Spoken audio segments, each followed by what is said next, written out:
Aujourd'hui, on sait qu'un cancer sur 3 va trouver son origine dans une inflammation chronique, c'est-à-dire une inflammation qui dure dans le temps. Donc il est essentiel de comprendre l'origine de cette inflammation chronique qui conduit au cancer.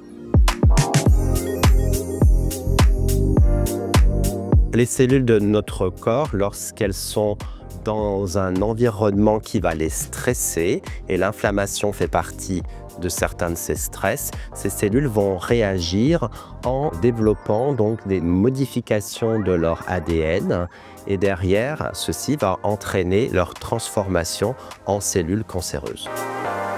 Ce que nous avons découvert, c'est que parmi les soldats du système immunitaire, nous avons des globules blancs qui, au lieu de défendre notre corps contre les cellules cancéreuses, ils vont en fait favoriser le développement des cellules cancéreuses. L'intérêt de nos travaux, c'est le côté diagnostic préventif, c'est-à-dire de dire à madame ou à monsieur X, attention, vous avez ces cellules-là, on va vous suivre régulièrement puisque vous avez peut-être une chance plus importante de développer un cancer et soigner très précocement les patients. L'autre intérêt de nos travaux, c'est que nous avons aussi découvert une protéine qui bloque le développement de ces cellules qui conduisent au cancer.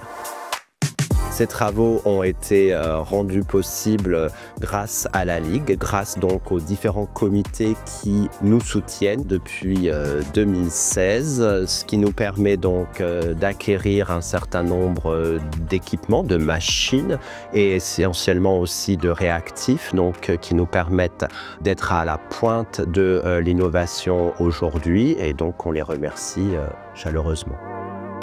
L'important aujourd'hui, c'est de rester mobilisé de façon à ce qu'on enrichisse ces travaux qui sont limités à un type de cancer qui est le cancer de l'intestin, mais que pour demain, on ait un élargissement à l'ensemble des cancers, et ce pour le bien et la prise en charge rapide des patients.